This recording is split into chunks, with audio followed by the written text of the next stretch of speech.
തൃശൂർ പൂരത്തിന്റെ വരവറിയിച്ച് ചമയ പ്രദർശനത്തിന് തുടക്കം. പാറമേക്കാവ് വിഭാഗത്തിന്റെ ചമയ പ്രദർശനമാണ് ഇന്നും നാളെയുമായി നടക്കുക. മുണ്ടത്തിക്കോട് ദുരന്തത്തിന്റെ പശ്ചാത്തലത്തിൽ വെടിക്കെട്ട് അപകടങ്ങൾ ഒഴിവാക്കാനുള്ള ചർച്ചകളും സജീവമാണ്. സാമ്പിൾ വെടിക്കെട്ടിന് പകരം പാറമേക്കാവ് വിഭാഗം പ്രതീകാത്മക കതിന പൊട്ടിച്ചു. തിരുവമ്പാടി വിഭാഗവും പ്രതീകാത്മക സാമ്പിൾ ഒഴിവാക്കി.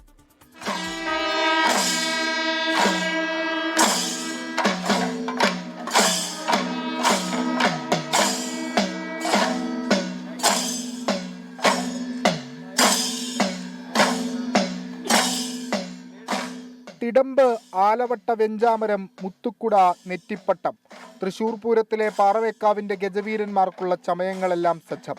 മുണ്ടത്തിക്കോട് ദുരന്തത്തിന്റെ പശ്ചാത്തലത്തിൽ വിപുലമായ ഉദ്ഘാടന ചടങ്ങുകൾ ഉണ്ടായിരുന്നില്ല. വളരെ ലളിതമായ ഒരു ചടങ്ങായിരുന്നു.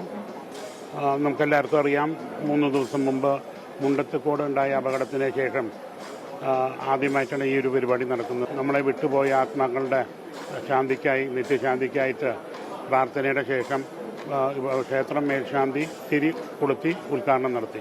മുണ്ടത്തിക്കോട് ദുരന്തത്തെ തുടർന്ന് വെടിക്കെട്ടപകടങ്ങൾ ഒഴിവാക്കാനുള്ള പുതുവഴികൾ തേടുകയാണ് സർക്കാർ. വലിയ രീതിയിലുള്ള ശബ്ദം ഒഴിവാക്കി വർണ്ണത്തിന് പ്രാധാന്യം നൽകണമെന്ന് മന്ത്രി VN വാസവൻ.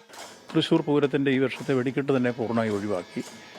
അതേപോലെ തന്നെ അവിടുത്തെ ആഘോഷങ്ങൾ കൃത്യമായി പറഞ്ഞു കഴിഞ്ഞാൽ എല്ലാം ഒഴിവാക്കാൻ തീരുമാനിച്ചു.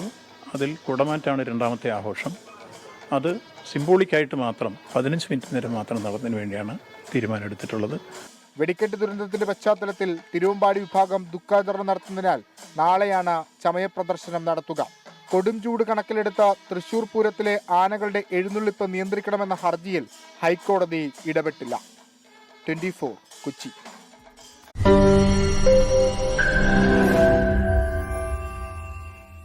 ലോകത്തെവിടെയായാലും ഏത് സമയത്തും 24 വാർത്തകളും ഓഗ്മെന്റഡ് റിയാലിറ്റി പാക്കേജുകളും എക്സ്പ്ലെയിനറുകളും വിശദമായി കാണാൻ ഞങ്ങളുടെ യൂട്യൂബ് ചാനൽ നിങ്ങൾക്ക് സബ്സ്ക്രൈബ് ചെയ്യാം.